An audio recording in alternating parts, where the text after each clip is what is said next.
conferencia Neurodesarrollo de la niñez y salud mental en el adulto.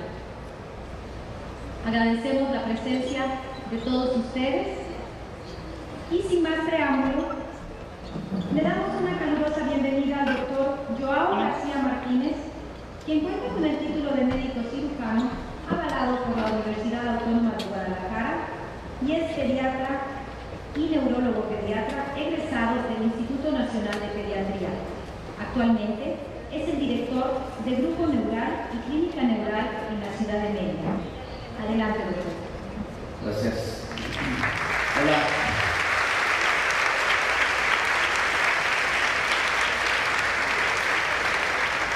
Muchas gracias.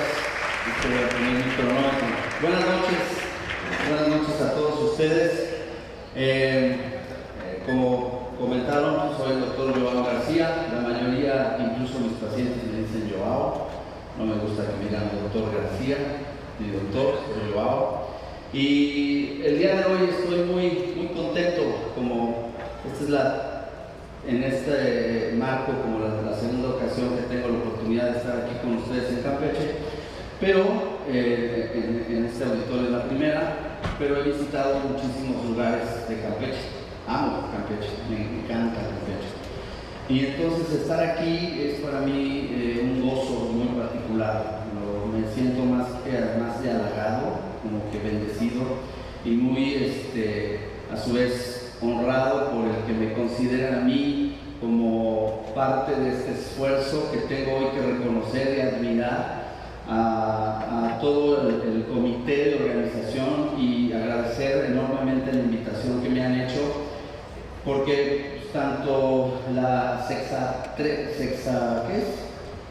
Yo esos nombres no me los sé, tercera legislatura, ¿no? Del Congreso, pues es un detalle muy importante para ustedes, es de agradecer, porque estos esfuerzos al final a quienes les benefician es a la gente, a los pacientes, a las familias, obviamente a nosotros como médicos también, porque el que logremos que la gente conozca más de los padecimientos que tratamos nos facilita mucho el trabajo y la comunicación entre los pacientes y nosotros. Estoy admirado por segunda vez del esfuerzo que han hecho y rotundamente muy agradecido porque a mí me consideren para poder dar esta charla y que conmigo siempre van a contar cuantas veces me inviten. Y estoy muy agradecido a todo el equipo que preside el licenciado Ramón Méndez, ¿no? Y pues bueno, un agradecimiento muy especial. También a ustedes, obviamente, por estar aquí, porque a lo mejor en lugar del viernes estar ahí echándose una cervecita en el malecón, pues vienen a escuchar a una persona de quién sabe qué. Pero también les agradezco mucho su presencia y es muy motivante para mí el poder estar aquí enfrente de ustedes. Al final de la charla podemos abrir una sesión de preguntas para que aquellos conceptos y puntos que platiquemos aquí que generen alguna inquietud en particular en ustedes pues me los puedan preguntar y poder yo responderles y hacer un diálogo un poco más abierto. No consultas, ¿verdad? Porque pues no se vale, doctor, y todos ahí durmiéndose, pues mi niño, pero sí preguntas concisas que pueden ser incluso de algún familiar o su propio hijo o hija que pueda ser valiosa para los demás en esa participación. Y como se dice, como dice Chente, ¿no? Mientras aplaudan yo canto, mientras pregunten yo contesto. Yo no me tengo que ir hoy en la noche, me voy mañana en la mañana. Entonces, estoy aquí para ustedes. Espero que les guste la plática y nuevamente mi agradecimiento. Bueno, empecemos. Antes de, claro, no tener ningún conflicto de intereses. Y eso es muy importante como profesionales hacerlo, saberlo. Doy pláticas para muchos laboratorios, en muchos lados, y siempre dejo claro al principio cuál es la razón de estar aquí y que no tenga yo un conflicto específico de intereses. Esto es meramente de corazón por parte de todos nosotros. Gracias de nuevo no voy a decir el número otra vez. Voy a confesar de una vez, siempre lo hago en las pláticas. Yo tengo una discapacidad que se llama discalculia. Y es un trastorno, algunos lo sabrán, específico del aprendizaje verbal. porque los números son lenguaje. Y toda la primaria, hasta sexto año de primaria, sufrí mucho. La verdad, era yo un burro, literal. Bueno, así me decían, así me sentía. Porque por más que yo me esforzaba, no podía calcular. A la fecha no calculo, no sumo, no resto, no puedo dividir. No tengo esa habilidad mental. Así yo y toda la familia paterna, la rama paterna, en Autlán, Jalisco, de donde somos, nos dicen los números. Y era curioso, ¿no? Yo me esforzaba y no podía. Papá decía, yo tampoco. Haz como puedas. Copia, vamos a dar una lana a alguien, lo que sea, pero pasa. Y en primero de secundaria, entre sexto y primero de secundaria, una licenciada, una neuropsicóloga, la primera generación de neuropsicología de la UNAM, nos agarraron como de conejillos de indias y una vez me dijo, me decían, Joaito, lo que tú tienes, mira, lo tengo aquí bien claro en la mente, se llama discalculia. Y lo primero que pensé, les juro, fue, no estoy loco. Yo sabía que tenía algo, y sí tiene nombre, y ese día, podría decir que es uno de los más felices de mi vida, porque empecé a creer que el problema no era yo, y que a partir de ese diagnóstico, se hicieron una serie de, digamos, estrategias, hasta legales, para garantizar que yo pudiera avanzar en mis estudios hasta terminar la prepa con 6, imagínense, tercero de prepa, cálculo, para de veras, me dolía la panza, cálculo diferencial, pero pasé. Obviamente escogí medicina, no iba a escoger actuaría o ser maestro de matemáticas, y entendí desde ahí hasta hoy que para lo que somos buenos es para lo que nos dedicamos o para lo que nos debemos de dedicar, y que nuestra razón de ser y nuestras emociones no dependen de una habilidad, no dependen de un éxito académico, dependen de otras cosas, que es lo que yo quiero platicar aquí.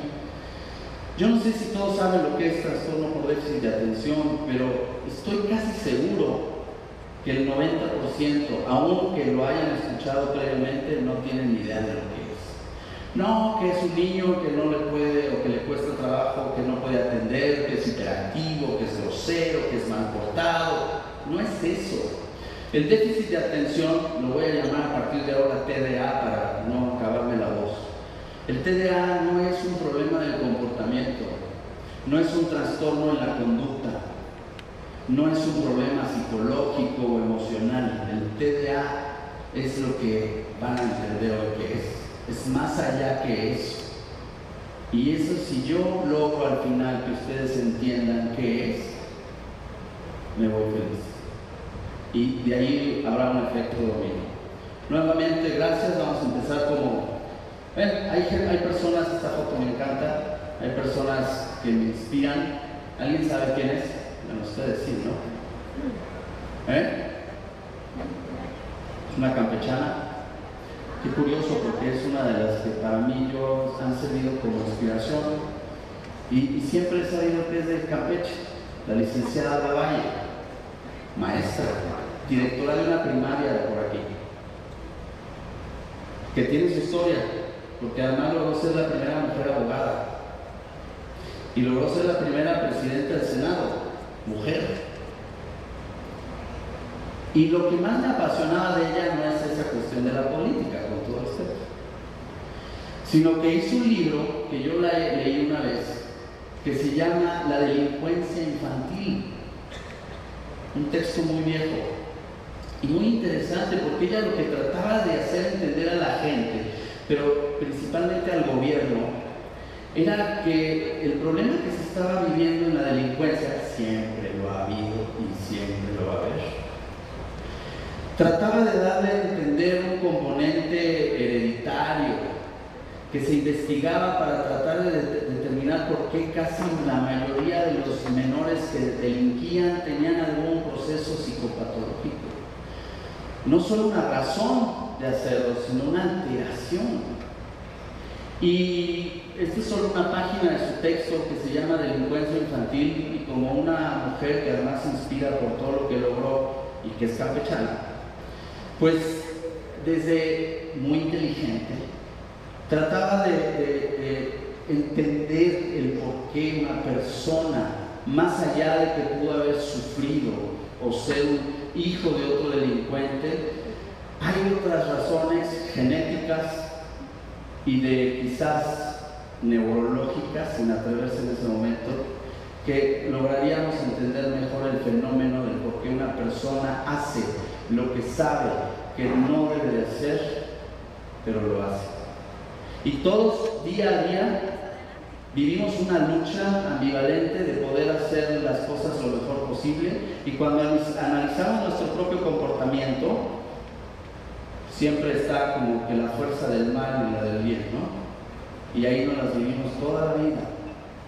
Y nos equivocamos y la regamos, pero ¿cómo nos equivocamos? Yo quiero que hoy entiendan que no es lo mismo equivocarse en decidir por cognición, por esto, que por esto. Y eso es una habilidad que todos los humanos la necesitamos tener, porque es lo que nos hace felices. No nos hace felices, no buscamos una felicidad a través de un logro. La felicidad es simplemente cuando una persona, y eso es lo que tenemos que garantizar en cada niño, es capaz de poder asignarle el valor a las cosas y no a las cosas a él.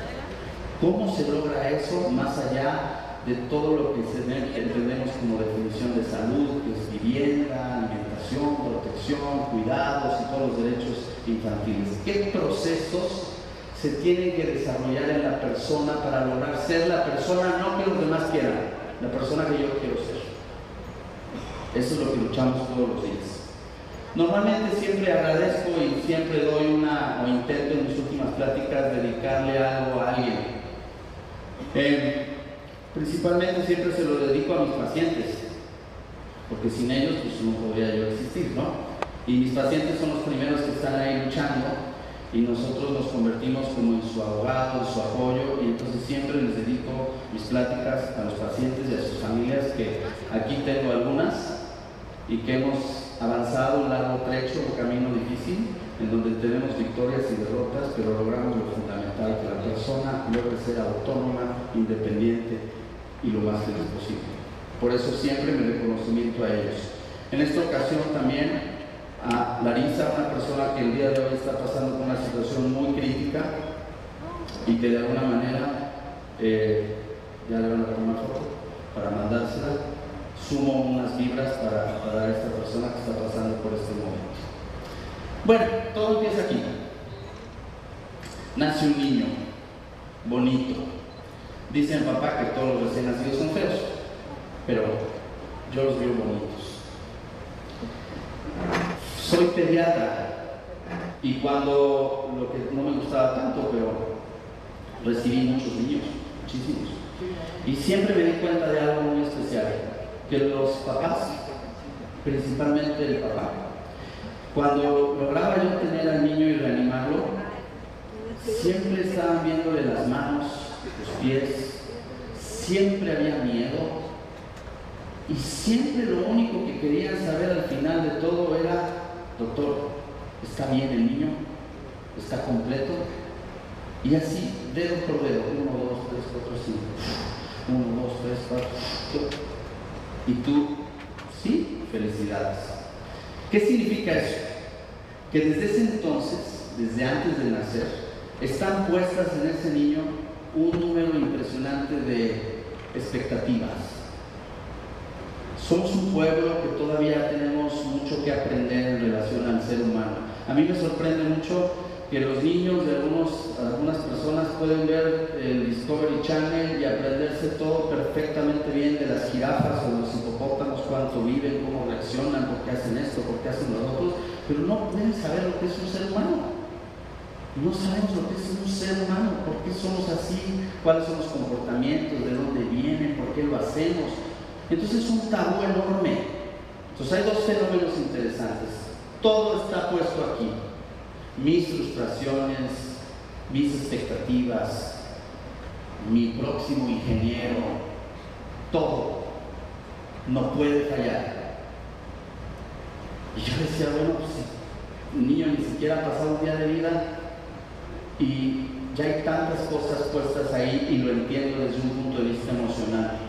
Pero por otro lado, crecemos a niños, muy inútiles.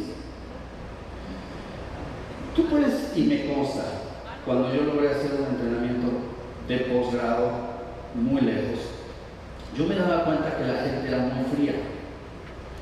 Y tú puedes comparar, y quizás vas por la calle y hay un atropellado y murió y está tapadito. Y si alguien va con el niño, la mamá o el niño pregunta: mamá, ¿qué es? ¿Qué pasó? Y el latino habitualmente lo primero que hace, si no logró taparle los ojos antes, le puede decir: está dormidito, hijo. Mamá, pero dormido en plena carretera. Sí, está dormido, no te preocupes. Entonces vamos desarrollando con un amor falso, pero muy sobreprotector. Y en este otro país, Noruega específicamente, si va avanzando la mamá con el niño y el niño le pregunta: mamá, ¿qué pasó?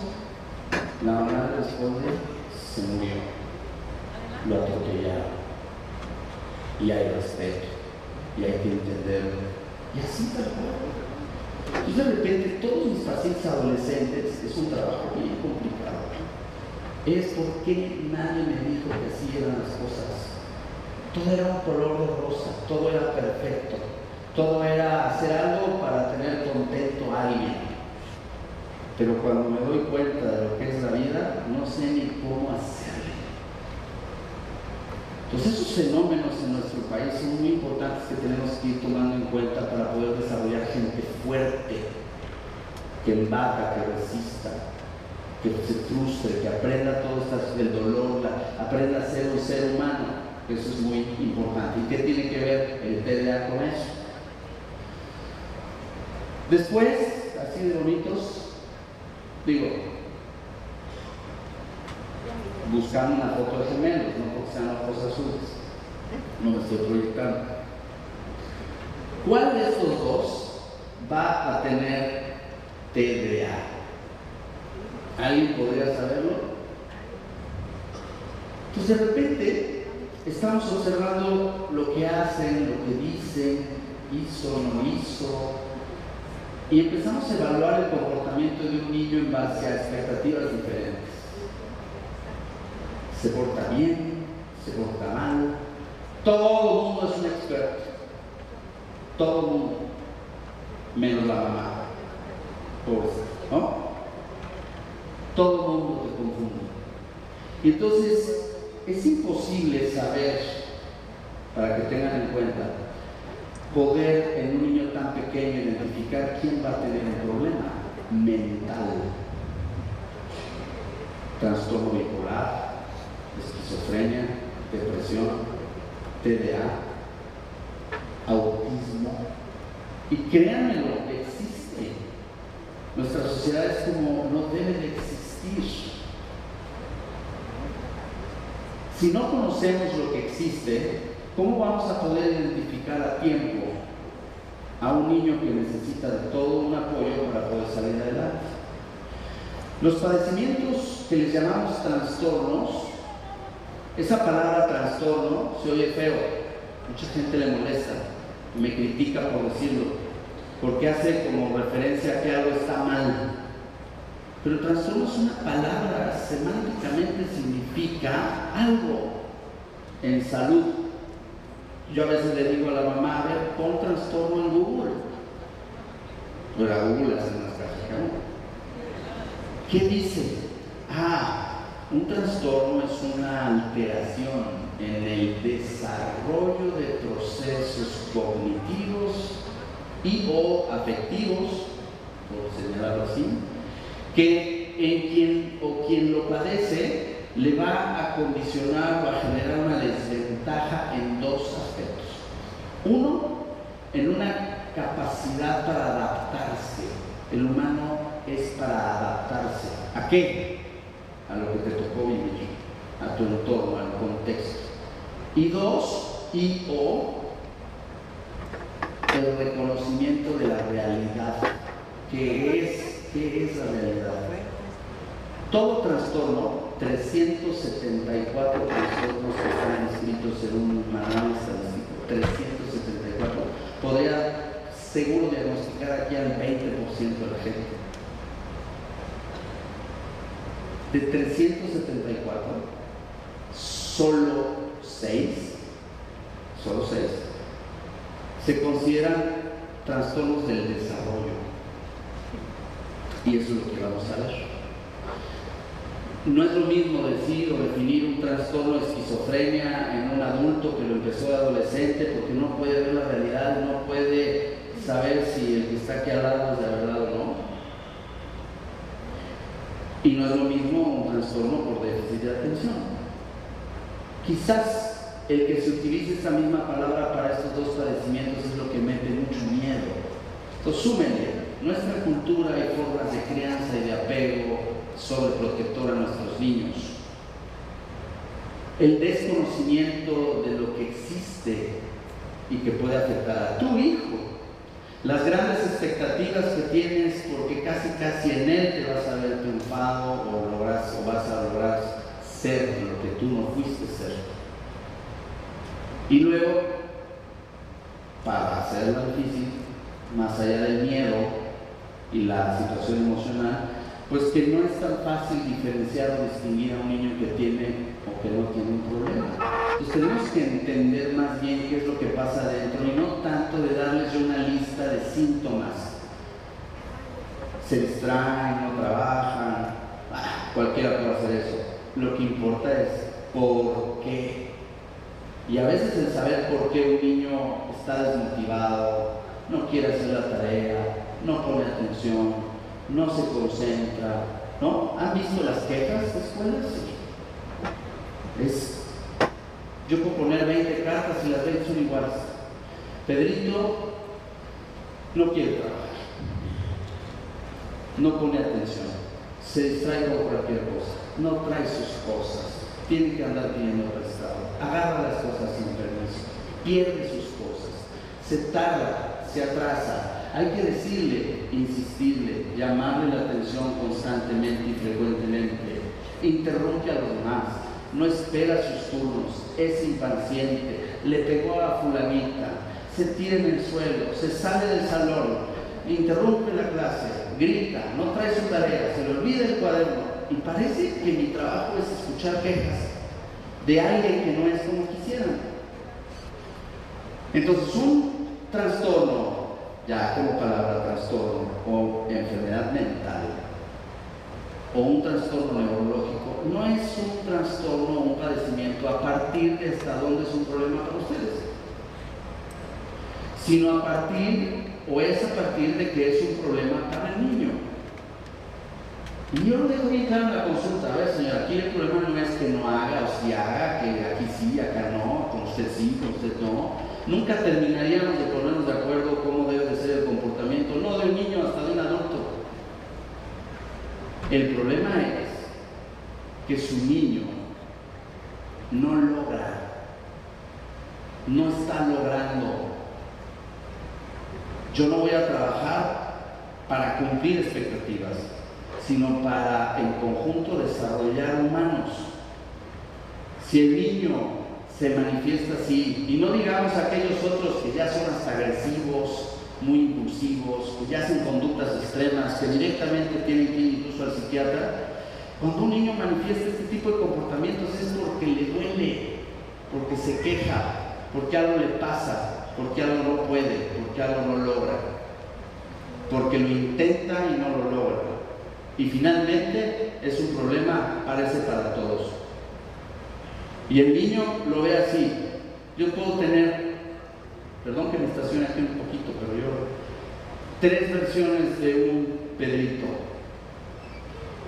o 4, porque puede ser Pedrito.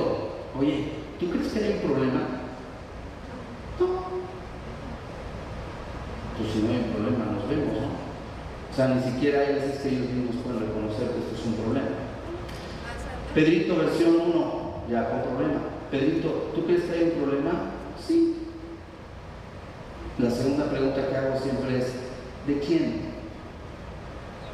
siempre voltean a ver a la mamá. ¿De tu mamá? Y la tercera pregunta que hago siempre es, ¿cuál? ¿Qué preguntas me dices? Pues que no hago lo que ella quiere. Y te preocupa, pues sí, lo intento, pero no puedo. O sea, el problema es que tú no eres como los demás quieren, ¿sí? Ese es el concepto. Pedrito, versión 2. Pedrito, ¿hay un problema? Sí. ¿De quién? De ellos. Otra vez. ¿Cuál? Pues que no me pueden controlar. Y si es un problema, entonces no es mío, no puede ser de los dos. Y si es su problema, porque además la mamá, por ejemplo, el papá en ese momento dice, sí, cierto, no puedo, ¿qué hago? ¿Cómo le hago? ¿Quién lo tiene que solucionar? Pues si el niño piensa que es problema de la escuela o problema de la mamá, pues ellos, ¿yo qué? Si no es mío. Y Pedrito versión 13 es, Pedrito, ¿tú crees, consideras que hay un problema? Sí. ¿De quién? Mío. ¿Ok? ¿Cuál? Que no logro ser el que quiero ser. Es raro que un niño llegue a ese nivel de maduración para que lo digas así, pero eso es lo que tenemos que lograr. Cuando yo hago que un problema sea del niño, lo identifique como propio y lo quiera cambiar para sí, ya tenemos un buen avance. Entonces tenemos que saber qué está pasando para cualquier tipo de problema. Entonces, un problema neurológico no es un problema porque es un problema para otros. Profesionalmente sí, es un reto, es nuestra profesión, pero no es nuestro problema. Y por eso es que muchas mamás traen culpa, porque lo primero que piensan es que no están logrando madurar o desarrollar, educar, criar y cambiar la conducta de sus hijos. Eso es una culpa horrible y tenemos que quitarla. Curiosamente, nosotros no podemos ver así a simple vista tan chiquito el niño. No hay una prueba que haga que detecte desde chiquito si el niño va a traer algo como para que yo sepa, no me asuste y lo apoye desde el principio. Pero curiosamente, entre ellos sí van a identificar claramente quién tiene un problema, por mucho que se parezcan y todos sean iguales.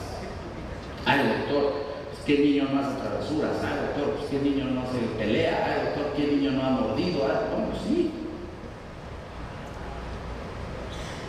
Por lo tanto, no vamos a tratar de analizar los comportamientos, sino qué creen. Ya me la puso difícil, doctor. Yo pensé que iba a venir aquí a que me diga cómo detectar a un niño con TDA a partir de los comportamientos, pero yo puedo tener un niño con TDA de 6 años que ni de su asiento se para, que no rompe ni un plato, que no mata ni una mosca, que hace todo lo que le digas, pero que no puede avanzar en la escuela. Y puedo tener un niño con déficit de atención que saca, por decirlo así, puro 10,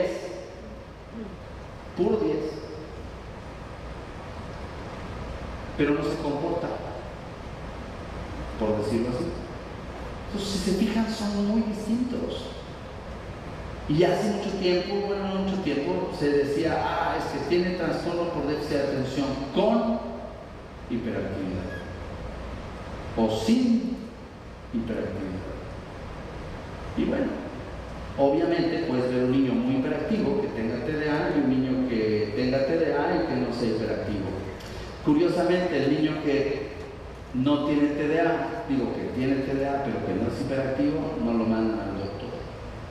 Porque la idea del maestro, o quizás del psicólogo, o de quien sea, es, pues sé que está fallando y que no aprende, pero pues siempre está tranquilo. Por eso es muy importante esto.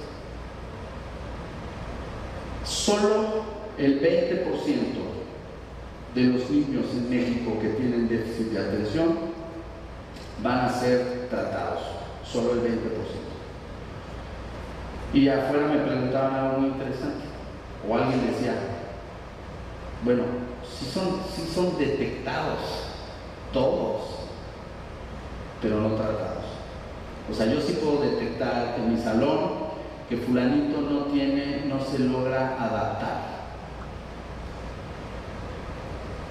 pero eso no significa que se va a diagnosticar. Va a depender de qué le atribuyas eso, porque la mamá y el papá no va a decir todavía aún en México, caray, que mi hijo tiene 2 años y se me hace que puede tener déficit de atención, voy a ir al doctor. No es sino en la escuela donde habitualmente empiezan a notarse o a veces esas diferencias que, como puse aquí, todos los niños se van a ver, porque no interactúan socialmente como debe de ser, y nosotros no lo podemos identificar, pero ellos sí identifican quién tiene un problema. Y si no, entren a un salón de clases, que lleven una semana de clases nada más, y pregúntenle, a ver, ¿quién es el más guapo de todos? ¿Quién es el más tremendo? Todos identifican perfectamente quién es quién. ¿Nosotros? No. El TDA, o trastorno por déficit de atención / hiperactividad, ese es el término legal, no es conocido. Es un trastorno, si entra dentro de esta clasificación, porque hay una alteración en el desarrollo de procesos cognitivos. Vamos a aprender cuáles. ¿Es de origen neurobiológico? Sí.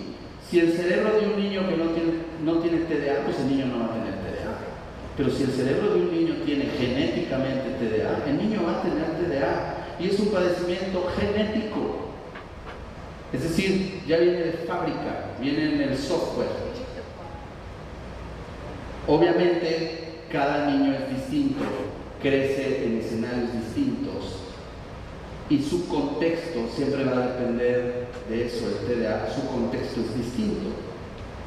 Las expectativas de la familia, el nivel sociocultural y económico, no es lo mismo un niño con TDA que vive en Hopperchen, no es un mismo niño que TDA que vive en Campeche ni en Londres, es diferente. Porque cada niño va a enfrentar un contexto distinto al cual se tiene que adaptar. Y la familia tiene todo el derecho de criar y desarrollar a su hijo con los principios de todo tipo, hasta espirituales, como a ellos les convenga. Esos son libres. ¿Qué quiere decir genético? Porque no es lo mismo heredado. Genético quiere decir que vienen los genes, es como si fuera una partida de dominó y tú mezclas tus fichas, ¿cuáles te tocaron? Si te toca la mula del 6, te toca el TDA, por ejemplo. Si no, no. Entonces no quiere decir que en todos tus hijos se va a desarrollar. Pero tiene un componente de casi 0.80, o sea, 80% de explicación genética. Quiere decir que cuando yo diagnostico un niño que tiene TDA y casi cualquier otro de los trastornos del desarrollo, ese niño, alguno de los dos papás tiene TDA, casi seguro. Y ya empiezo a ver a la mamá sospechosa, ¿no? O al papá. No, y la mamá así como, señora, le dije 40 miligramos, aquí está. Ay, se me fue. No, esta es la tercera vez que se le da. Es que se me olvidan las cosas. Y ella me cuida de ella. Entonces tengo un problema doble y tengo que tratarlo. Señora, no se vaya a ofender, pero usted sabe que yo la quiero y todo, pero no sé, es una pruebita, ¿no? O a veces mi papá, la mamá empieza a ver al papá así como, ahora entiendo, de verdad, o sea, y siempre son esas preguntas, oiga doctor, ¿no? ¿Y esto se da en adultos? Sí. ¿Y se puede tratar? Sí, claro. Voy a sacar una cita, ¿no? Es impresionante. ¿Por qué? Porque no es tan malo tener TDA, ¿eh? Sí, sabemos, escuchamos de mucha gente que es famosa por tener TDA. Tienen, caray, cuando algo, no hay mejor lover y conquistador que una persona con TDA. Cuando algo tiene ahí su objetivo, lo va a lograr. El problema es qué, cómo y a costa de qué. Porque tu vida es un equilibrio. Y sí, a mí, es que Michael Phelps es el mejor nadador de la historia de todo el mundo y tiene TDA, mi hijo puede ser Michael Phelps. No, pues qué bueno. Nada más que vaya comprando mucha marihuana y pues, ¿no? Lo que buscamos es que una persona sea feliz, no por lo que logra, sino por lo que es. Pero al fin y al cabo es genético. Y lo tiene Michael Phelps, y lo tiene Messi, y lo tiene mucha gente. Que creo que cuando muchas de estas personas que yo las conozco aprovechan su condición, pueden hacerla para el bien de muchos, porque es la gente más humana que hay, la más noble, leal, muy inteligente, creativa, pero no se controla. Y cuando un humano no se controla, pierdes. ¿Y cómo saber que alguien está controlando? Eso es algo que vamos a ver. Entonces, puede padecerse a lo largo de toda la vida si no se trató. Pero un gran porcentaje de niños, si llevan un tratamiento a tiempo, adecuado, completo, no va a tener, sí el TDA, pero no va a tener consecuencias de su TDA en su vida. Entonces, doctor, ¿se cura? Pues no es que se cure, díganme algo que se cure. Si los doctores no curamos nada, no hay una sola enfermedad que se cure. Pero este es un problema de desarrollo. Se desarrolla. Y así como mi caso que les expuse, que no me da vergüenza, y yo tengo discalculia, es la única, vaya tino, me vale gorro, que no puedes desarrollar. Esa y algunos aspectos de autismo. Todas las demás, incluso una persona con dislexia, con disgrafía, pueden lograr desarrollar la habilidad a un nivel que les permita llevar una vida autónoma y no desventajosa a nivel profesional, por ejemplo. Pero se tienen que hacer muchas cosas para poderlo lograr. Entonces, sí puede padecerse a lo largo de toda la vida. ¿Ustedes creen que los adultos que hoy tienen 40 años recibieron tratamiento de niño? Ninguno. Solo puras nalgadas y algunos tratamientos psiquiátricos, porque ni siquiera existía ni neurólogos, ni siquiera el nombre del TDA. En el 81 se llamaba trastorno hiperkinético de la infancia, pues nada más diagnosticaban a los muy hiperactivos y les daban tal cual empieza el uso de Ritalin en ese momento para calmar. Y en el 94 es que se definió como trastorno por déficit de atención. Y hace 5 años, 4 años, por primera vez, lo que ya sabíamos que es de origen neurobiológico, se logró identificar perfectamente qué es. Y eso ha ayudado mucho últimamente a perderle el miedo a esta situación. Me preguntaban qué porcentaje, 5 o 8%. Esto no es para que ustedes les parece trabalengua, pero imagínense la nueva definición del TDA, un espectro muy amplio, porque pues, hay niños que pueden ser muy diferentes, un espectro de variaciones en la conectividad de distintas regiones del sistema nervioso. El cerebro conecta lugares con otros y esas diferencias conectivas es lo que hace que una persona sea diferente o no. Y esas distintas conexiones están ubicadas en forma de redes en todo el cerebro. Les voy a poner videos y toda esta cuestión. Están implicados procesos celulares y moleculares que al ser diferentes repercuten en el desarrollo de procesos cognitivos, la cognición, y generan entonces una desventaja adaptativa y funcional. Ya es un rollote, O sea, es como nazco, soy sano, bebé sano, desarrollo físico sano, normal, pero el cerebro, como va desarrollándose en cómo conecta es diferente en varios lugares, no los mismos en unos que en otros. Y esa diferencia hace que una habilidad se desarrolle diferente. Y eso, en un contexto que cada individuo enfrenta de manera distinta, puede y no puede ser un problema. Yo tengo pacientes que hasta los 35, ¡pum!, tronó el sistema. Y no tuvieron ningún problema toda su vida. ¿Qué pasó? Ah, es que me nombraron notario. Pues felicidades, pero ya no puedo. Es que yo siempre fui sistematizado, siempre vendía plumas, pero ahora este trabajo no lo puedo lograr porque no me organizo, no puedo.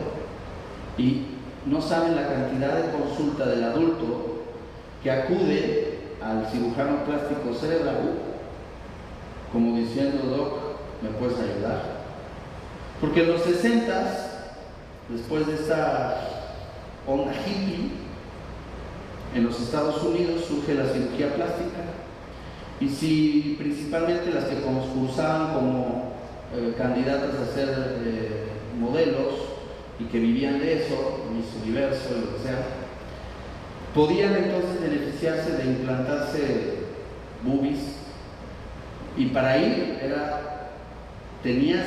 tenía que un psicólogo certificar que realmente era un impacto para tu vida, porque era criticado. ¿Cómo puede ser que la medicina que se hizo para curar o lo que sea, ahora es para goce de una persona, ¿no? Que se acepte como él? No, tiene todo. Y hoy todo el mundo va al cirujano plástico. Hoy buscamos que nuestro cerebro funcione mejor, tanto para habilidades laborales, pero sobre todo para cuestiones emocionales. Entonces es una definición un poco compleja, pero habla de la complejidad del problema, de una variación muy distinta, y nosotros tenemos que entender eso. No importa qué es, los papás no tienen que estar preocupados en qué pasa en el cerebro, sino lo que tenemos que estar preocupados es qué pasa en el niño, qué habilidades son las que está desarrollando. Y ese es el periodo del neurodesarrollo, ese es el concepto del desarrollo neurológico. Les pongo un ejemplo. Si tú tienes un niño de 11 meses de edad y tú le pones enfrente de él un libro y lo quitas, se asombra, es como magia.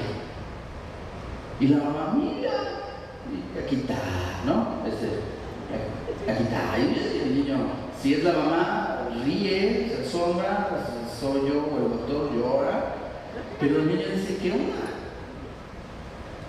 Al otro día, si la región infraorbitaria, muy cerquita de una parte que se llama dorso lateral, prende,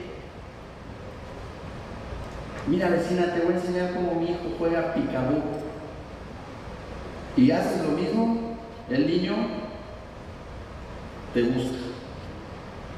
Chispas, pues le hace caer gordo a la vecina, ¿no?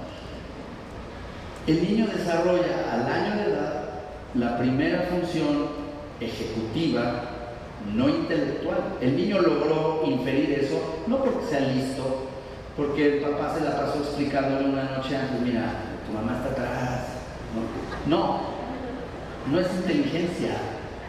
La mayoría de las cosas que hacemos no es inteligencia. Sí somos seres inteligentes, no somos. Esa primera habilidad ejecutiva se llama permanencia del objeto.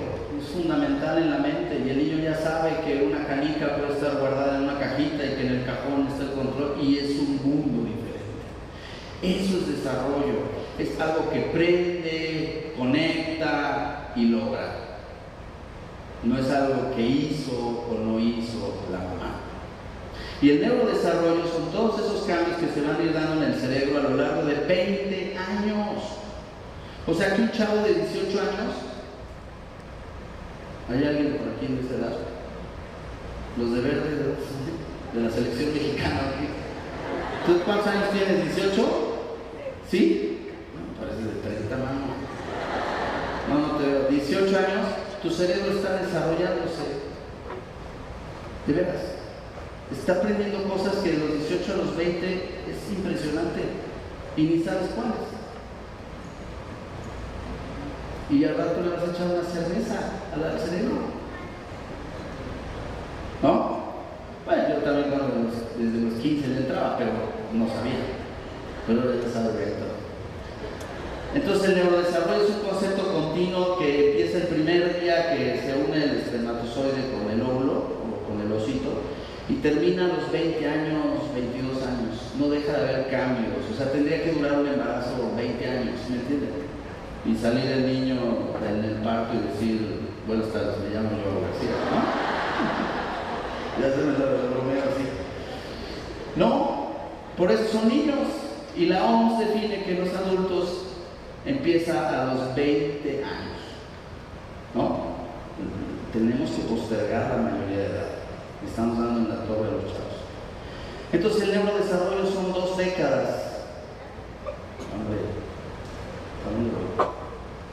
Para construir al cerebro de una manera tan precisa a través de todos estos procesos celulares bien regulados que están gobernados por genética y factores ambientales.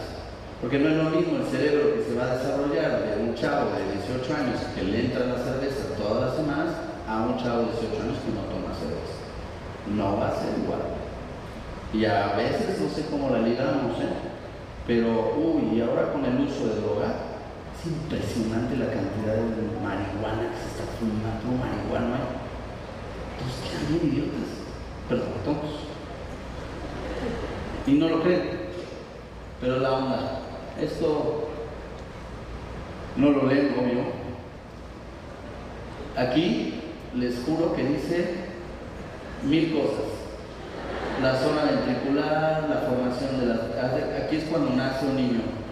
Aquí es cuando es la noche de pasión. Aquí es cuando nace. Y aquí es cuando tiene 1 año de edad.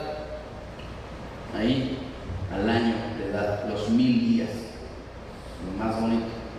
Todo esto son cosas que pasan en el cerebro, conexiones, y a partir del nacimiento se desarrollan otras, y después del año de edad otras cosas dentro del cerebro, ahorita lo vamos a ver, y a partir de ahí empieza el desarrollo de muchas funciones y habilidades que no dependen de la inteligencia. Y esas son las que tenemos que aprender el día de hoy. Esto es lo que les decía en la verdad. Este es el aquí está, ¿no? Ve la cara del niño, órale, ¿no? Y ella feliz porque su hijo le está dando.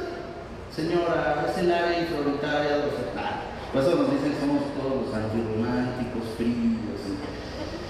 Y nosotros decimos, te amamos con mi corazón, yo te amo con la amígdala cerebral.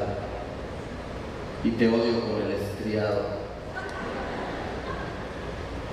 Entonces, neurodesarrollo significa esa etapa donde se va a desarrollar cosas en el cerebro que permitirán que se desarrollen habilidades. Ese es el concepto. Habilidades. Todos tenemos habilidades. De eso comemos hoy en día. De eso lloramos hoy en día. Y todos somos diferentes y tenemos habilidades mejor desarrolladas unos que otros. Y no hay problema, ¿no?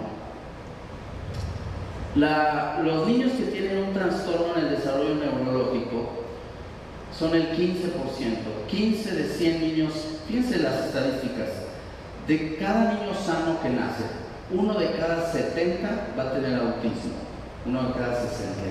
Ese es un problema crítico hoy en día. Sanos. Y 15 de cada 100 van a tener algún trastorno en el desarrollo. Es decir, el cerebro le va a costar trabajo desarrollarse como debe de ser. Pero no es que no pueda, sino que los procesos internos neurobiológicos son distintos genéticamente, y entonces interfieren con un proceso, con el ritmo, con la velocidad del desarrollo de una habilidad, que si no la atiendes, pues no la va a desarrollar. Y si un niño a los 9 años no tiene adquirido completo el nivel de electroescritura que se requiere, ese nivel nunca más lo va a hacer. Entonces son oportunidades, son periodos que tenemos que atender, por eso la detección temprana es muy importante. Son 5 las habilidades que el humano tiene. Ustedes, yo y los niños. 5, nada más. Oiga, y las habilidades sociales no existen. Más bien, con las habilidades nos adaptamos en 3 ámbitos: social, laboral o académico, y familiar o personal. Estas son las 5. Esto es algo reciente. Es decir, habilidades intelectuales: juicio, razón, abstracción, deducción, memoria larga, varias habilidades intelectuales que esas son de suerte, ¿no? Esas vienen de fábrica y con lo que naces, si no te da Alzheimer, te mueres. Habilidades de lenguaje o comunicación, que es un mundo, desde esto que acabo de hacer, ¿no?, a cómo hablo, el ritmo, la prosodia, la fluencia, la coherencia, la articulación, la semántica, la sintáctica, la gramática. Escuela, bendita escuela. Ahí es donde entra leer, escribir, y copiar, el dictado, las matemáticas. Es un lenguaje, son habilidades. Si tienes una mejor habilidad lectora, te va mejor. Motrices sensoriales, que llamamos praxias y nocias, que es un sistema sensorimotriz que tiene que ver con posturas, coordinación, fuerza, aprendizaje motor. Entonces son niños, por ejemplo, que no se pueden vestir, que se tropiezan, que tiran, que no coordinan, que se van a la derecha, se van a la izquierda.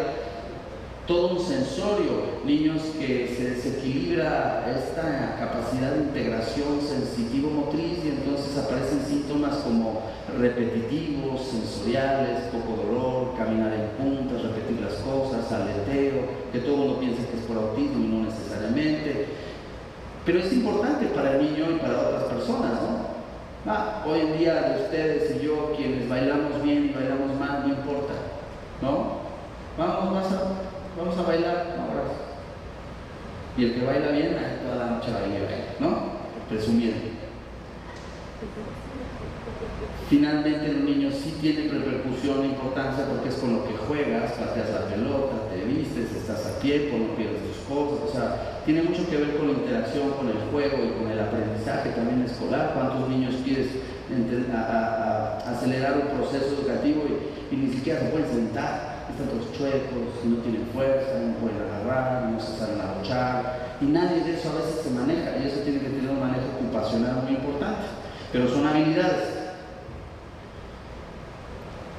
Control cognitivo, o lo que llamamos la conducta adaptativa, y eso ahorita voy a explicar, y cognición social, que se llama teoría de la mente. ¿Por qué 5? No hay más. Y dependiendo cuál habilidad es la que no está logrando el niño desarrollar como debe de ser, es el nombre del trastorno que va a padecer. Ahora es casi así. Y entonces, esa es la razón por la cual hay tantos y tantos niños que tienen muchas cosas. Las mamás llegan luego muy confundidas porque es que fui con el doctor tal, o es, porque es que no es que esté mal el doctor. Y me dijo que tenía trastorno por déficit de atención a mi niño. Pero luego me vio la doctora tal y me dijo que tenía autismo. Y el doctor tal dijo que tenía dislexia. Y el otro doctor dijo que tenía dispraxia. Y el otro doctor me dijo que tenía... Pues ya tiene todo, ¿ok? Y es que no estamos hablando de enfermedades categóricas en donde dices tienes artritis reumatoide o no tienes. Estás hablando de desarrollo, de habilidades que tienes o no tienes, cuáles. Por eso no es una enfermedad física. Y entonces, por ejemplo, es muy común que un niño que no está desarrollando una habilidad específica pueda hacer que alguna otra tampoco. Y esa combinación es la que nos ayuda a diferenciar y distinguir entre los diferentes tipos de trastornos, y es lo que nos obliga, le llamamos comorbilidad, a diagnosticar completamente a un niño con lo que se necesite hacer para tener todas las necesidades del niño. Y esa es la razón por la cual muchos de los tratamientos se consideran que fallan o fracasan, porque si yo le estoy dando un tratamiento para déficit de atención para que el cerebro madure, y le doy ese tratamiento y a los 6 meses el niño no sabe leer, entonces su tratamiento no funciona. ¿Y quién te dijo que mi tratamiento era para leer? Pero si yo no hago el diagnóstico de dislexia, ¿quién está atendiendo esa dislexia? Entonces cada diagnóstico tiene una ruta específica de tratamiento y de acciones que se deben de seguir. Es un mundo a veces, sí, pobre del niño que tiene todo, porque cada vez es más común o frecuente que se tenga lo que llamamos trastorno global del neurodesarrollo, porque con 2 o más de estas categorías de habilidades que se afecten, le puedes llamar trastorno global del desarrollo. No aquel, o si alguien sabía, llamado trastorno generalizado del desarrollo, que era una forma variante de autismo. No. Trastorno global del desarrollo o del neurodesarrollo es aquel niño o adulto que tiene alguna falla en al menos 2 o más de estas categorías de habilidades que se desarrollan en los 20 años del neurodesarrollo. Son 6 los trastornos del desarrollo. Son 5, lo que pasa es que 2 de esos 5 habilidades, 2 de esos trastornos comparten la habilidad. 1, trastorno global del desarrollo neurológico, cuando es un niño menor de 6 años y tiene 2 o más dificultades en algunas de estas habilidades. Y esa misma categoría 1, si es después de los 6 años, se puede denominar como trastorno del desarrollo intelectual, que puede ser o llevar a una discapacidad intelectual, cuando obviamente las habilidades intelectuales son las que están afectadas. 2, trastorno del lenguaje. Pues, obviamente lo que está afectado es el lenguaje. 3, trastornos específicos del aprendizaje verbal. Dislexia, disgrafía, discalculia. ¿Cuáles son las habilidades que están comprometidas? El lenguaje también, pero en una serie de aspectos más complejos y avanzados. 4, trastornos del desarrollo motor. Y ahí entran las dispraxias o los trastornos de coordinación, del desarrollo de la coordinación, los tics, y lo que difícilmente se llaman trastornos de procesamiento sensorial, pero bueno, ahí entran también. Y se tiene que trabajar. 5, trastorno del espectro del autismo o autismo. Las que se afectan son estas.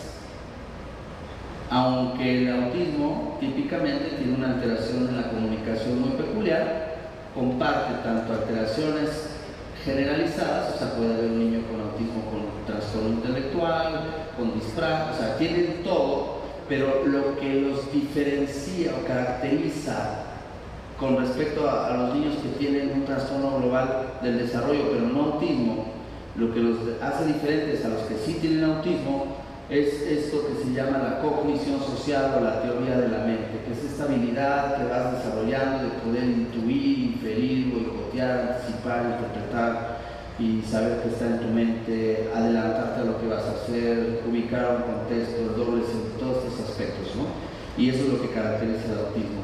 Y 6, trastorno por déficit de atención con hiperactividad. ¿Cuáles son las habilidades que se afectan o que están, digamos, o que de ellas depende que tengas o no trastorno por déficit de atención? No son las intelectuales, ningunas otras, no es ni siquiera el lenguaje, aunque muchos tienen también problemas de lenguaje, es el control cognitivo, la conducta adaptativa. Pues no quiero ver un problema de conducta, y es que conducta adaptativa no significa lo que se porta bien o mal, sino es la habilidad el desarrollo de la habilidad del autocontrol. Lo que pasa es que, por ejemplo, en Gringolandia se le llama adaptative behavior, que no es lo mismo que conduct disorder. Pero en México se usa en español los dos términos, conducta y conducta, entonces confunden.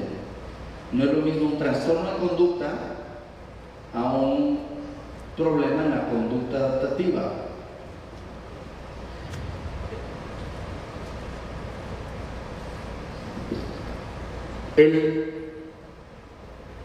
Ya lo dije, el cerebro depende también de qué es lo que va viviendo.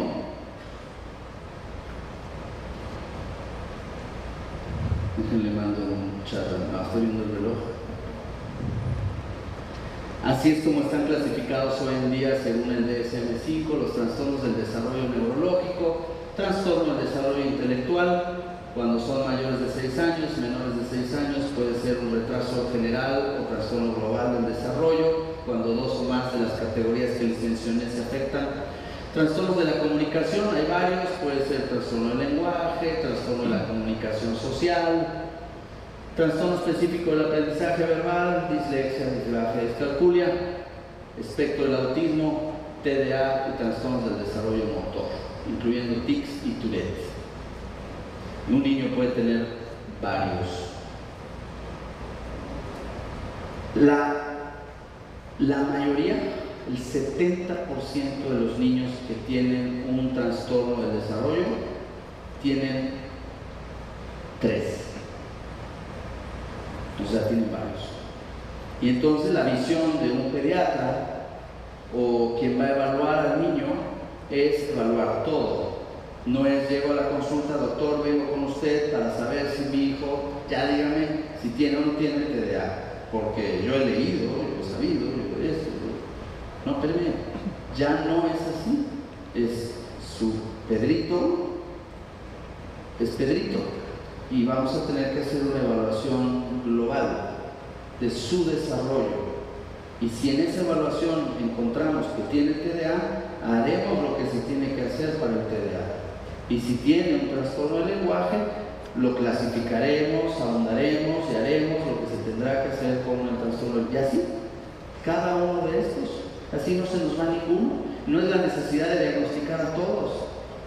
Me queda claro que un niño no tiene autismo, se lo digo, no tiene autismo, pero el chiste de la medicina no es decir que no tienes, sino que tienes. Oiga, usted no sabe en este momento si mi niño tiene TDA porque tiene 3 años. Pues no lo sé. Tendré que ver, tendremos que hacer, tendremos que esperar, tenemos que... Entonces, entiendo que para la mayoría de los papás es difícil porque ante la ignorancia de toda esta situación, la incertidumbre, la presión, el miedo, la emoción te gana. Y la ficción, como diría doctores como el doctor House, te dice qué es lo que tienes. Y no somos así. No, me habla ahorita una muy amiga cercana, oye, mi hija dice que siente que se sale de su cuerpo. ¿Qué, en serio?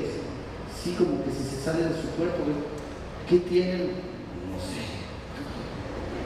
En mi vida he leído un libro de medicina que diga que pues a lo mejor se sale de su cuerpo y ya, déjalo así. ¿No? Dile que no se vaya muy lejos. Ah, tú todo lo tomas a broma. Es que me estás hablando, no sé por qué. A lo mejor te está llamando la atención, es ansiedad, se le subió un muerto. Y ya me imagino los meses que se va a aventar diciéndole lo mismo, ¿no? 9 años. Bueno, este es el CIE que salió hoy, que es la clasificación. Por fin, ya todo se llama igual, porque eso era bien complicado antes. En Europa le llamaban de una manera, en el hospital el código era diferente, no existía. A ver, señor, aquí no hay TDA. Pero te lo juro que sí existe, doctor. Aquí no. Allá se parece que es F90, trastorno hiperkinético del... Ese, póngale. Hoy, tanto la clasificación internacional de enfermedades como el DSM-5, que lo lidera en Estados Unidos, la Academia Americana de Psiquiatría, y ya todas las organizaciones, llaman igual a todo. Ya por fin nos pusimos de acuerdo y eso ha sido un avance. Y también les adelanto la noticia, que eso que ya por fin la puedo decir, todavía el documento no. Trabajamos más de 3 años en un proyecto del primer consenso latinoamericano de trastornos del desarrollo, incluyendo TDA o todo esto. Y hace 3 meses concluimos ya el documento. Y es el primer esfuerzo para poder lograr hacer una norma oficial mexicana. Para poder no solo, digamos, obligar, sino no es tanto eso, que exista un documento pronto al alcance de todos. Un médico, especialista o no, un padre de familia, un maestro, una escuela, una universidad, el psicólogo, el neuropsicólogo, el terapeuta del lenguaje, el terapeuta ocupacional, todos los que tenemos que ver con esto, vamos a tener un documento donde dice esto va a ser así, así, así, así, así. No, pues yo voy a hacerlo como se me da la gana. Ah, con permiso. Jala, está bien. Pero los demás, aunque cuando es por ley, pues tú tienes que, hay una norma para todo. Y si yo atiendo un parto, yo tengo que seguir una norma oficial mexicana. Y si yo no lo atiendo así, soy responsable. Por primera vez, no es buscar que caigan cabezas, es que tenemos que profesionalizar esto, tenemos que normar la forma en que hacemos las cosas. Estos son 4 millones de niños en México, o sea, quizás 8 millones de papás, peleándose todo el día por buscar atención médica. Ahorita me decía un señor, pues es que ¿dónde lo llevo? No sé. No hay lugares. Somos 300 neuropediatras. Bueno, pone que llega el neuropediatra. Ok, ¿y qué necesita el niño? Necesita una estimulación o rehabilitación neuropsicológica, terapia del lenguaje, un seguimiento por educación especial, que lleve un psicólogo, un educador especial y la maestra digamos, de su salón para normar esto, pero tiene que llevar terapia de aprendizaje para el desarrollo de la lectoescritura. Y luego el niño, terapia de conducta, y los papás casi terapia familiar o un proceso psicoeducativo, porque necesita saber qué hacer. Más desarrollo de la coordinación, eso sí no, doctor, que baile feo, que sea, pero no. ¿Por qué? Porque todo es esto. Y luego compra de su medicina, de $1,000 cada mes. Es imposible. Entonces, pues uno puede hasta donde puede.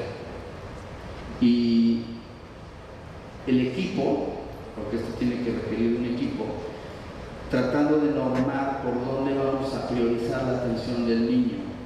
Señora, usted sabe que él necesita todo esto y esto, pero tenemos que centrarnos primero en manejar su conducta, porque si su conducta no la maneja, pues cómo buscamos mejorar otros aspectos. Entonces, más allá de todas estas clasificaciones, pues implica el que se haga un diagnóstico completo y que se obtengan los requerimientos integrales de un niño y de una familia.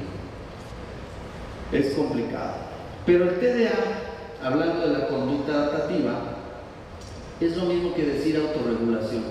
Los humanos necesitamos de mecanismos, saber, lograr y tener una capacidad de poder modular y cambiar nuestras respuestas y nuestras emociones por demandas específicas. Porque no es lo mismo decir, hoy no voy a tomar, voy a ir cero. Señor, ¿quiere usted un vaso con agua, por favor? Pero llega el compadre, ¿qué pasa? Échate una cervecita. Bueno, pues es que nunca había visto algo. ¿No? Empezamos como no es lo mismo decir, no, hoy le voy a mandar el documento a mi jefe porque sí necesito esto, pero a las 5, entre 5 y 6 de la tarde lo voy a hacer, me voy a sentar. 9 de la noche, lo hice. O sea, mañana ya.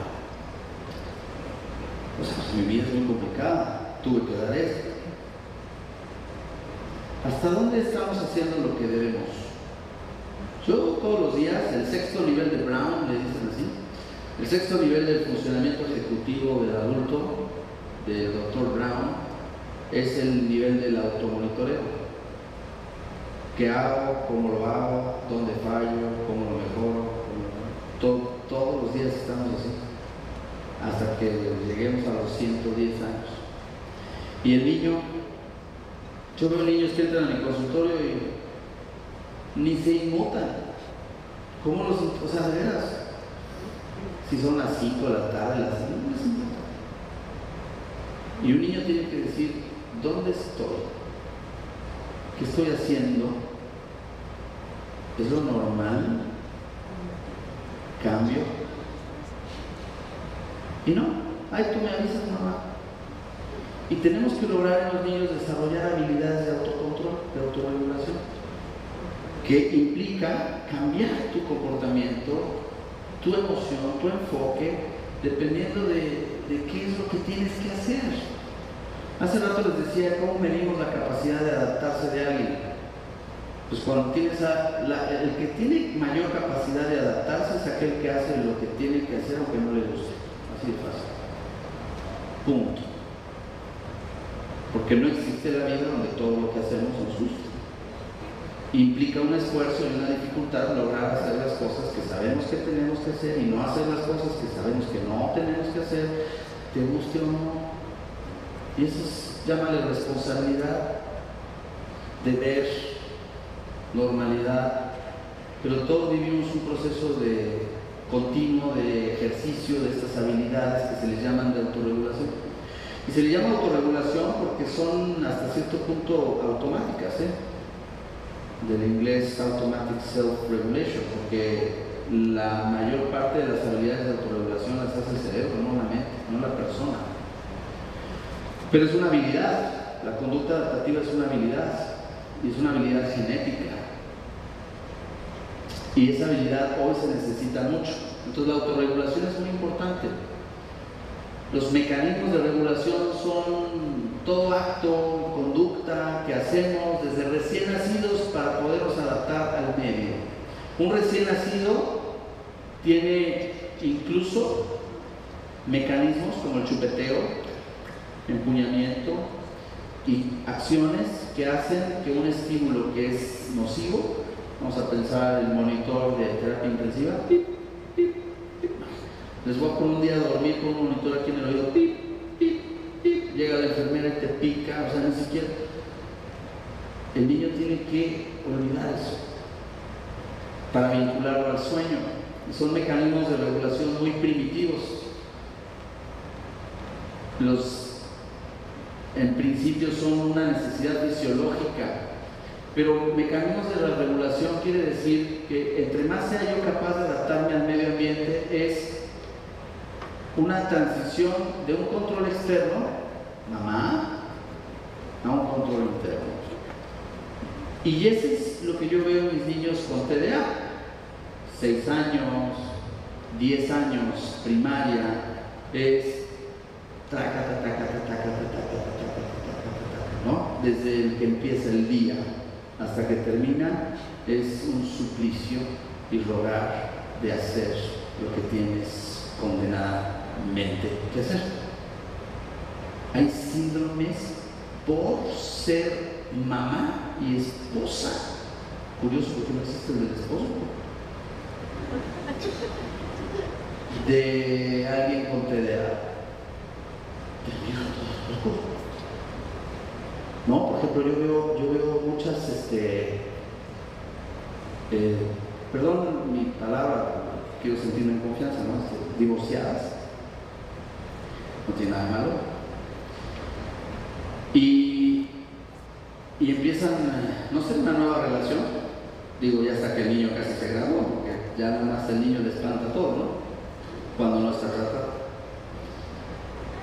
Y ya están así como el cuello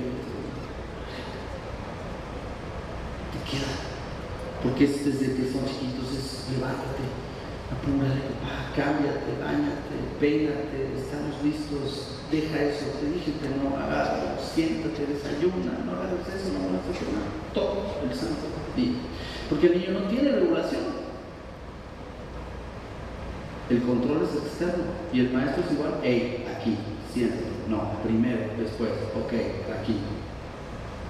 Y el niño es como, si lo dejas, se pierde.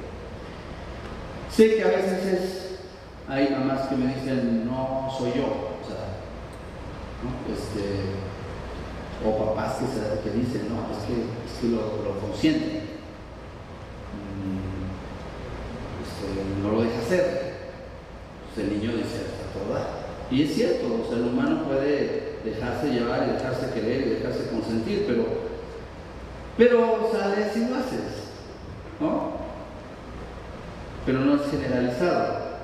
Y quien diga, bueno, pues si eso es lo que ustedes consideren, pues a partir de mañana pones una bandera negra y roja de huelga familiar y a la goma, si se levanta, si no se levanta, si llega a la escuela, si no llega a la escuela, si come, si no come, ahora sí, ya se acabó, no voy a hacer. ¿Sabe cuánto duran? Un día, porque literal se van. Y muchos de los niños que tuvieron TDA y que no se trataron y que son adultos se casan con controladoras. Digo, siempre es mejor estar casado con una controladora, con una maravilla, ¿no? La verdad es que sí. Pero ellos necesitan y dependen de eso, o de un jefe, pero no logras la autonomía. Y tu jefe, ¿qué pasó? Y los papeles, y lo otro, y no llegaste, y no le dijiste, ya ves. Y la esposa es igual, porque necesitan eso, porque no lo desarrollaron. Y es una de las principales razones y causas de los apegos imposibles y de las personas que son dependientes.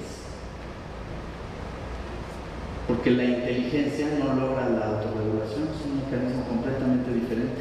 Y esos procesos van madurando desde chico al adulto. Ya para la autorregulación, digamos lo que es voluntaria, pero no consciente. Tú te mandas órdenes, te dices, mañana voy a hacer esto. Y va transcurriendo el día, esto, lo otro. Se ponchó la llanta, esto. Que es diferente a otro día, no pague la luz, me la van a cortar. Y lo otro, estrés. Y el mundo es demandante. Entonces la capacidad de autorregulación, que no es consciente, tiene mucho que ver con la organización. Desde muy chiquitito lo vemos en los niños que no duermen bien. Ya desde bebés tú puedes empezar a sospechar, este niño no duerme, no descansa, no tolera la alimentación, no hay esos momentos donde lo sientes y digas, ¿no? Como en Francia que hasta les ponen los pulsómetros. Pero el chiste es ir desde un niño chiquitito, el día que salga una prueba genética que te diga, este niño va a tener TDA, desde chiquito empiezas a manejar un ambiente diferente que seguramente va a mejorar o regularlo, a mejorar su regulación. Un niño al año de edad es cuando se hace voluntario para estos procesos, ya puede, dependiendo las formas de crianza, ¿no? Pero al año de edad un niño ya tiene la voluntad de regularse, desde el año de edad, justo cuando empieza el funcionamiento ejecutivo. Permanencia del objeto, señalización, adiós, todo eso. Y desde el año de edad va a formar parte del temperamento. Eso es lo que le llamamos temperamento, porque ahí también están incluidas las emociones. Y va a ser construida y modelada a partir de varios procesos intrínsecos, cerebro, y extrínsecos, que son todas las influencias relacionales, como pues, la parte emocional, los papás, la cultura.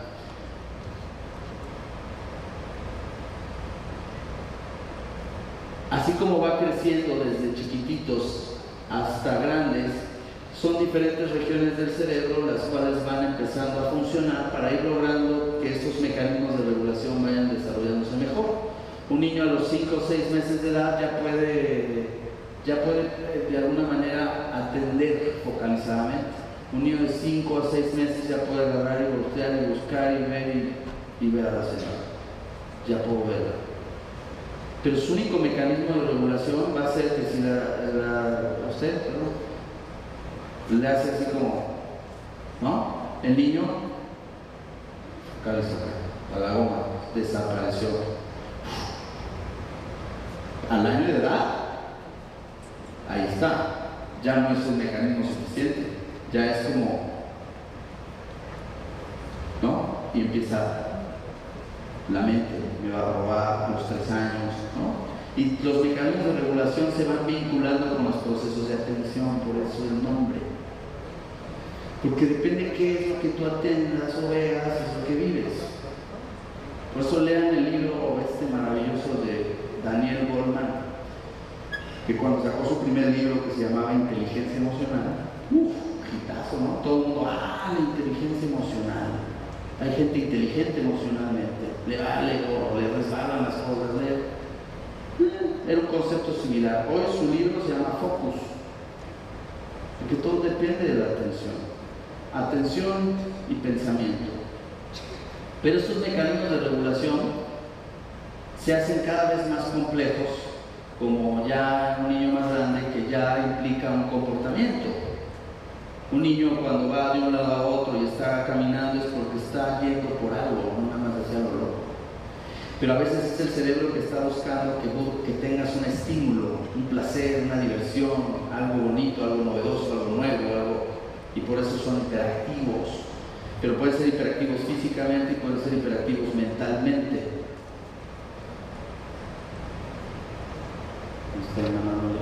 Y estos son los 6 niveles de Brown que de alguna forma dejan en claro cómo van desde algo tan sencillo en un bebé a madurar hasta la vida adulta para tener un sistema de lo que llamamos hoy las funciones ejecutivas. 6 niveles. Primero, hay quien ni pasa el primero, pero bueno, activación.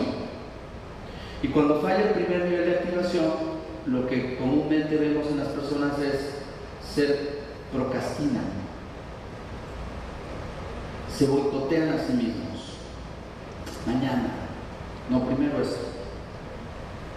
Y entonces la planeación, el qué, cómo, cuándo y para qué, es el primer nivel de todo lo que hacemos. Planear, organizar, priorizar y activar es una habilidad mental, no intelectual. Segundo nivel, vamos a poner un ejemplo. A las 5 de la tarde le voy a mandar el mail a mi jefe. En un niño pues de la tarea, pues, ¿no? A las 5, toda la mañana, todo, se va acercando a las 5 y empieza a sentir. Cuando haga una tarea efectiva, específica. Si pasó no lo hiciste, no hay pretexto. Entonces, ¿para qué te la pones? Entonces ni siquiera organizas, no planeas, fallas, no eres ejecutivo, vas a seguir siendo un peón. Segundo, foco. Ok, son las 5 de la tarde. Aquí, esto. Y foco es atención. Sostener la atención. Porque vean, y sobre todo los chavos, empiezan, ¿no? Puede ser un ritual fabuloso cuando van a hacer la tarea con carrera, con lomitos, colchoncito, un vaso con agua, ¿no? Ahí empiezan.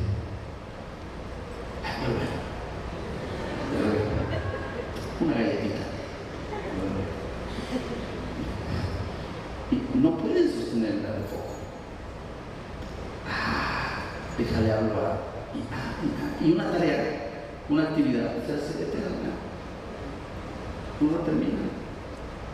Voy a hacer esto. Ay, ¿qué tal si yo meto esto? No, pero bueno. Y a ver, internet, 60 tabletas abiertas. ¿Y en qué diapositiva vas? La 2. ¿Qué va a 10 de la noche? La atención, sostener la atención.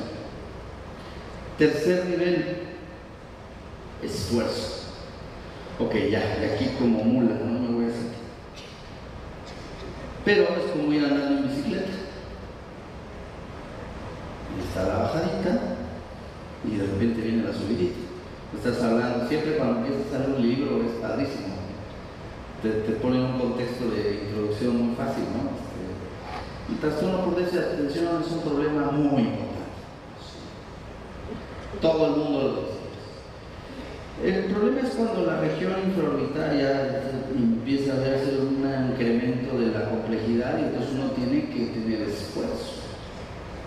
No porque tú ves, ay, como lo vi. Ay, como lo vi. Y empiezan a ver atrás, hay dos dibujitos, ¿no? No hay esfuerzo. Y eso lo hace la voluntad, o sea, lo termino porque termino, pero que no dependa de porque mañana es el examen. Y la otra es un proceso importante que se llama velocidad de procesamiento, que es una forma en que el cerebro, como si pedaleara más rápido. Entonces, cuando el cerebro detecta que es una información mucho más compleja, se acelera, ¡ay, gracias, cerebrito! Y terminas. Cuarto nivel, emoción. Ya se fastidió, ya se aburrió, esto está bravo, este niño a mí no me va a servir, si yo voy a ser doctor, tengo que estar leyendo el informe agrario. Entonces, está la conja. Te dejas llevar por las emociones. Hoy con mi gran amiga Nere, que nos visita de Ciudad del Carmen, que ella, por cierto, la conocí por lo mismo, porque organizaba también muchas pláticas, digamos, a Ciudad del Carmen y todo, platicamos un poco de eso, ¿no? De las emociones, cómo todo depende de eso, ¿no? Cómo poder hacer algo y decir algo sin emoción. Es como, te equivocas, te vale. La emoción es muy importante y eso es lo que los niños no saben controlar, ¿no? La frustración y muchas más. El control emocional para mí es lo más importante en el déficit de atención. No importa que te distraigas, que te cueste más trabajo, que seas hiperactivo, no, es que regules emocionalmente, si no te lleva el tren. Te lleva el tren. Si de por sí. Quinto nivel, memoria. Y sexto, todo este automonitoreo, control de mis acciones. Si yo tengo un chavo a los 20, salió lo yucateco. Si yo tengo un chavo que tiene los 6 niveles desarrollados, ya no tiene TDA. Y eso se logra. Y cada persona necesita diferente. Estos son los factores internos biológicos. Tampoco lo leen, pero dice, el más importante es la habituación. Ya logro habituar. Ahí llegan los niños de 12 años, doctor, ya su medicina ya no me sirve. Yo ya estoy bien. Yo no sé quién se le ocurrió inventar esto del TDA, todo. Y los papás así como. Así es que yo vengo a que usted ya me quite la medicina. Bueno, demuéstramelo. Pues ¿por qué? Pues, yo nada más les pido 9 cosas. 9. Que tengan por arriba de un 80% desarrollado. En el ámbito escolar, que tengan buen rendimiento, si entregas lo que tienes que entregar. 2, un aprendizaje o aprovechamiento promedio, el que quieras. 3, conducta. 4, sociabilidad interna escolar. Y en casa, la habituación es 5 cosas. Los 5 hábitos que de todos los humanos nos hacen sentirnos felices. Y no mi novia, o no. Lo que habituamos es lo que nos hace sentirnos con un bienestar, es lo que significa calidad de vida, es lo que te da ahorro, salud, éxito. 1, higiene, que ahora todo está en la salud. Y hay niños que ni hablar, se saben hablar. 2, sueño, vigilia y sueño. 3, ejercicio, actividad física, todos los días hay que hacer ejercicio. 4, estudio, siempre hay que estudiar, hay que aprender algo, hay que buscar algo. Y 5, ¿cuál creen?